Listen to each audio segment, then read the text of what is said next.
The thing I noticed in every house was the book. The book was there. I said to the mother, "Why do you fast in Ramadan? Why? What is the point?" And she said to me, "I fast in Ramadan to remember the poor." Allahu Akbar. This woman who knew only tribulations was emptying her stomach to thank God. For an empty stomach, what is this? And I thought at that moment, Sheikh, if this is Islam, I want to be Muslim. اللهم ثبتهم على الإيمان وارزقهم أعلى الجنان كما رزقتهم هداية القرآن.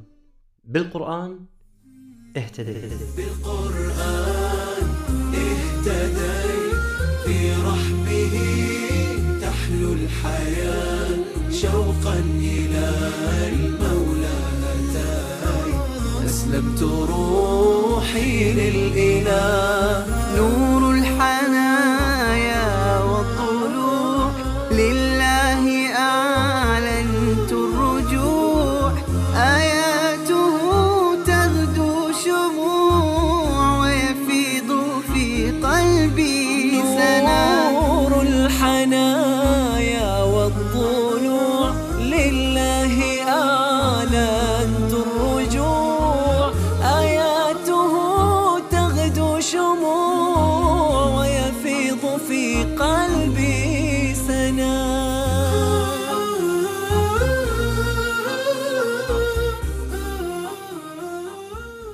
Assalamu alaikum rahmatullahi wa barakatuh. My name is Lauren Booth. I am a British journalist, broadcaster and human rights activist.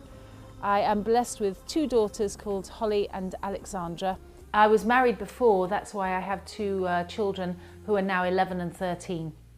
I divorced from their father before Islam and alhamdulillah I've now remarried to a Muslim man. وهي تحب أن نناديها بعد إسلامها باسم سارة، وسيكون خطابي لك دائما في هذا اللقاء باسم سارة بإذن الله عز وجل.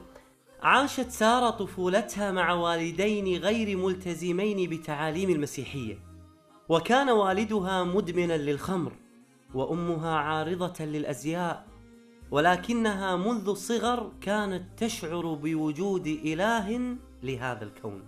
From the age of 5, very small, I loved to pray. I loved to speak to God. I knew in my heart there was one God. Not three gods, not two in one, not all of these one.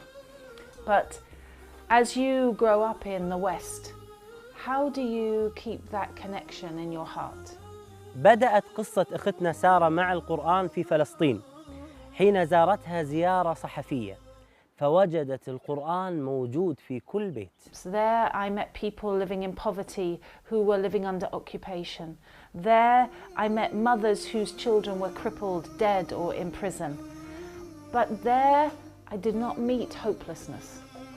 I met people of hope and people of warmth and people who had more joy in them than I did. And the thing I noticed in every house was the book. The book was there. Okay. And the Quran was always on a special place, or they'd say, look, our book tells us how to behave. So I came to feel that this book was a guidebook to being good. And I knew that I was not a good person at that point.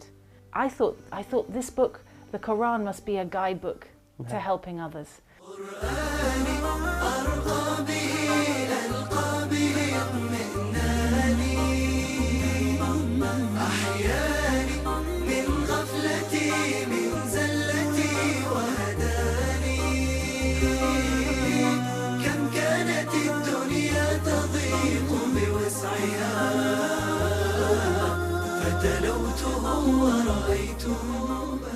ذهبت سارة للتسوق قبل رجوعها إلى بريطانيا، ومن ضمن قائمة التسوق وضعت القرآن للفضول والاطلاع. اشترته وعند رجوعها إلى بيتها فتحت المصحف. Remember that in 2006 I was drinking, smoking, very selfish, hedonistic. And I opened it with, yeah, let's have a look. Arrogance. Not peace, I came to arrogance. And I read this.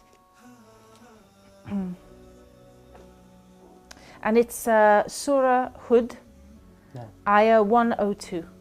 Surah Hud, Hud 102.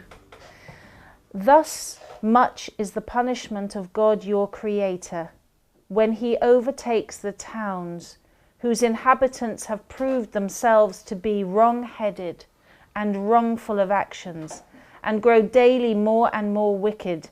The divine act of overthrowing the wicked is indeed painful and terrifying. Whoa, I was scared. وكذلك أخذ ربك إذا أخذ القرى وهي ظالمة إن أخذه أليم شديد. يا نفحة القرآن فوحي عطرا على قلبي وروحي، يا بلسما يطوي جروحي لولا الهداية ما ارتويت. هذا قدر الله سبحانه وتعالى لها، بأنه تم تخويفها في هذا الوقت، لأن الله سبحانه وتعالى يعلم بأنه خيرا لها. فالقرآن الكريم يحتوي على الترغيب ويحتوي على الترهيب، فالله سبحانه وتعالى أعلم بما هو خير للبشر. Every page just seemed to tell me that I was a sinner and I was going to hell and God was angry with me. So when I started traveling the Middle East as a non-Muslim and as a reporter and journalist, I began to be moved by the clear expressions of manners. I was in Ramallah on my first ever visit to the West Bank, and I didn't have a coat because, long story, and I was cold. And an old lady came and she said, "Yalla, yalla, imshi, imshi." She pulled me into her house. I didn't think this actually happened. I didn't in the 21st century, I can't believe it. So that's the kind of generosity that we can give to one another and should when we're practicing the teachings of the Holy Quran. في 2008 كانت لها زيارة أخرى إلى فلسطين، وكانت لهذه الزيارة أثر كبير على أختنا سارة لأنها كانت في رمضان. وفي هذه الزيارة زارت إحدى العوائل الفلسطينية هناك. And I knocked on the door and the mother opened the door like this. Assalamu alaikum wa rahmatullahi wa barakatuh, Fadal. She was so full of light. She was full of light. Her eyes were shining. Her skin was shining. And she opened the door as if I was going into the Taj Mahal. As if she lived in the most beautiful place in the world. And when I went into her home, what was in her home, Sheikh?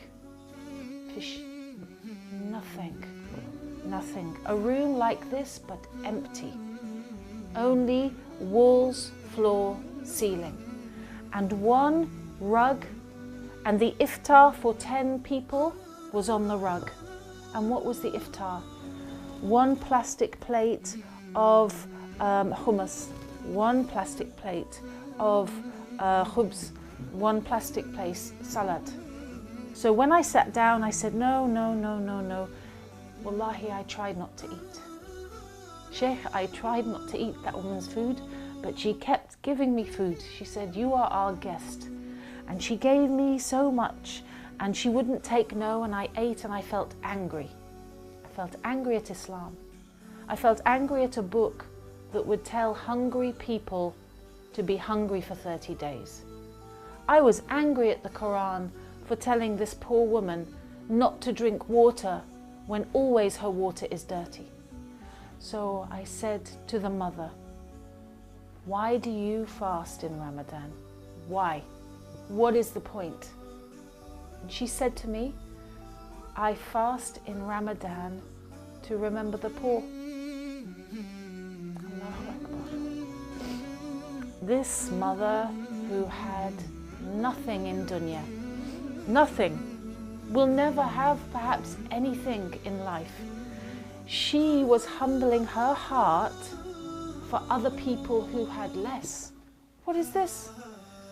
This woman who knew only tribulations was emptying her stomach to thank God. For an empty stomach, what is this? And I thought at that moment, Sheikh, if this is Islam, I want to be Muslim. نور الهداية زار صدري هو مبتدأ أنسي وعمري فعزمت للرحمن أمري وعلى خطاطها مشيت بالقرآن برحمه تحلو الحياة شوقا إلى المولى هداي أسلمت روحي للإله بالقرآن برحمه تحلو الحياة شوقا إلى المولى هداي أسلمت روحي للإله. استمر أثر هذا الموقف في قلبها، لكنها لم تقبل على الإسلام إلى الآن. وفي يوم من أيام رمضان دخلت مسجدا في لندن مع صديقتها للاطلاع على أجواء المسلمين في رمضان، وكان هذا في عام 2010. Then I went into the masjid, and you know, in Ramadan it's not quiet. I sat down to watch. But when I sat down, I felt like I was under a waterfall of peace. And I was scared because I knew that this peace meant that Islam was the truth. And then 1 week later in London, I went into another masjid and I took shahada. ونطقت بالشهادة في مسجد كبير بلندن، وقابلت هناك الإمام والمؤذن. And they sat me down and spoke to me and explained about Al-Fatiha, that this is the key, the opening to your prayer. This is what it means. And all the time they were speaking, it was as if the room was heavy, you know, yeah? A feeling in the room of maybe peace. And you say the words and they're very, they're very big words to say. I testify that there is no God but God. You expect there to be a thunderclap, you know, really they're very heavy words. Just recognizing the enormity of knowing why you're born, why you exist, what you should be doing every day. أجمل ما في قصة سارة لما أخبرت ابنتيها بأنها دخلت الإسلام. And at the time they were 10 years old and 8 years old. And I said to them, your mum is thinking of becoming a Muslim, what do you think? And they said, we have 3 questions. And the first question was, when you are a Muslim, will you still be our mummy? And I said, yeah, I think I'll be a better mother. The second question was, when you are a Muslim, will you still drink alcohol? I said, I'll never drink alcohol again. They said, if you are a Muslim, will you still wear revealing clothing? I said, why did you ask me this? And my daughter Holly said, because you always show your neck and chest area and we hate it, we want you to stop. I said, look, if I'm Muslim, I will always be modest when I leave the house. And they said, we love Islam, that's it. And alhamdulillah, my daughters became Muslim and began praying with me straight away. Subhanallah.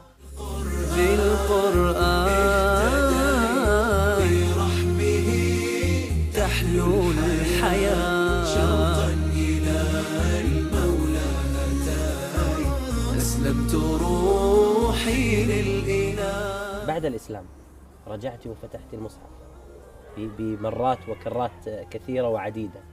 ماذا وجدت المصحف بعد الإسلام؟ It was a completely different book.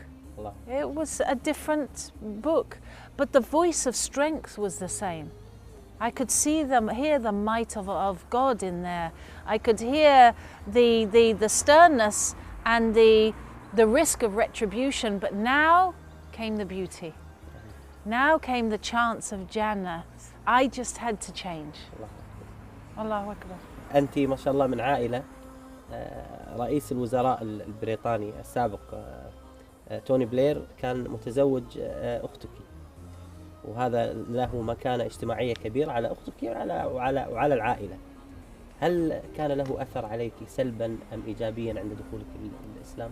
Unfortunately, my brother-in-law, Tony Blair, has been involved with some of the most heinous criminal acts against human beings of the last century.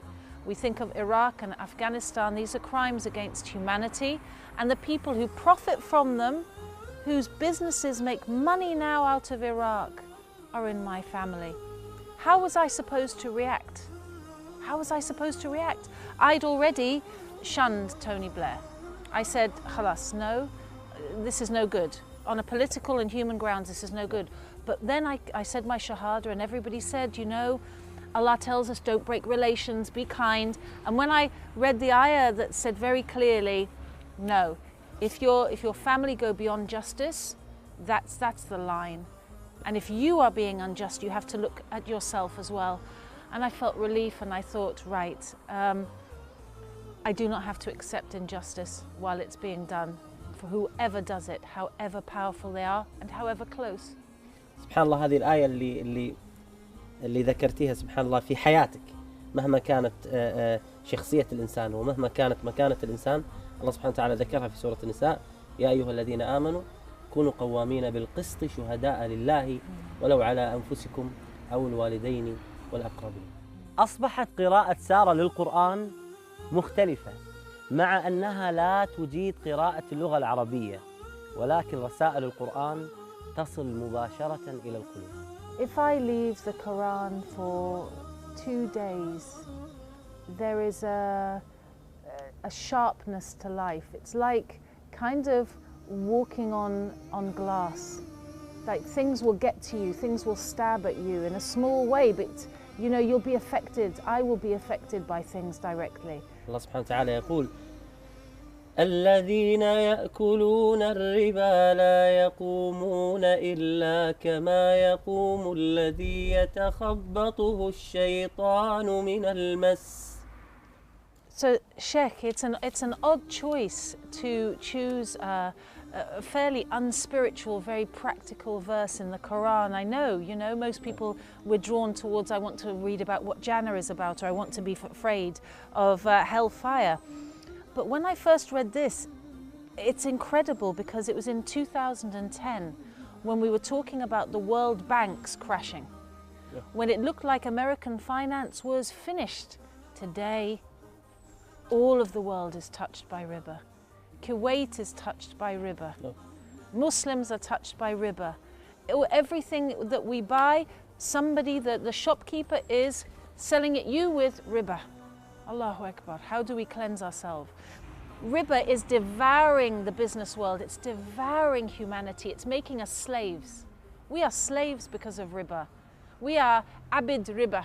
ثبتني يا الله على طريق الهدى فكل ما أخشى سوء الختام غدا.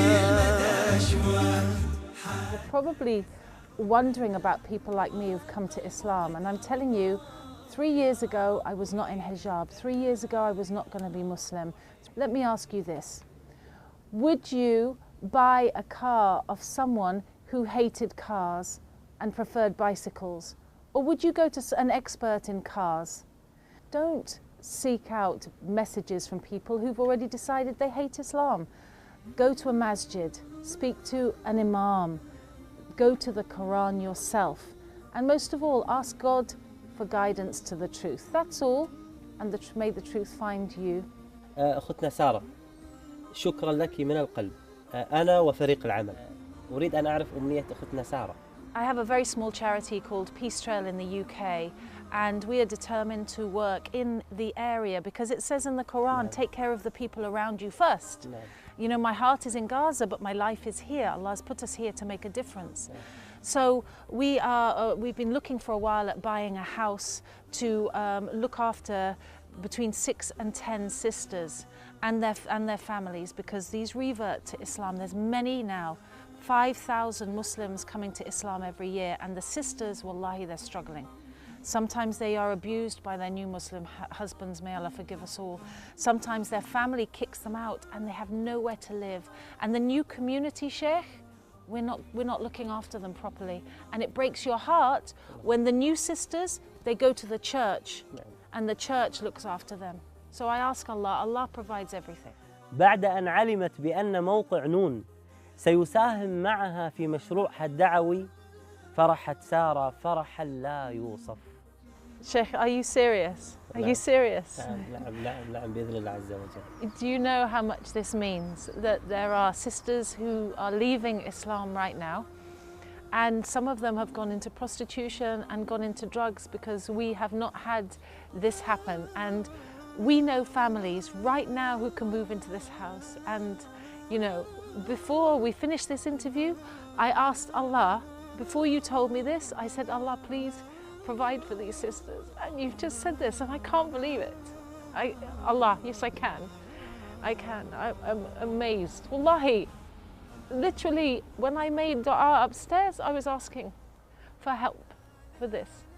And subhanAllah, this is great news to support our community here. Wallahi, may Allah, I thank Allah.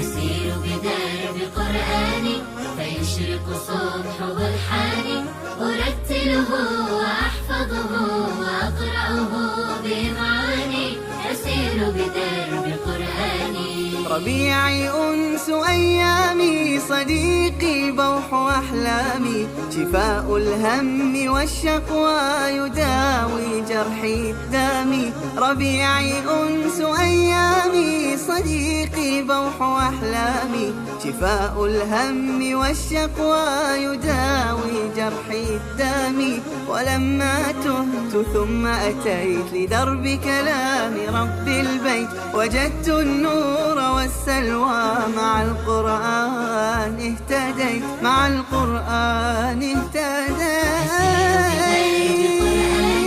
فيشرق صبح والحاني أرتله وأحفظه وأقرأه بمعاني أسير بدرب قرآني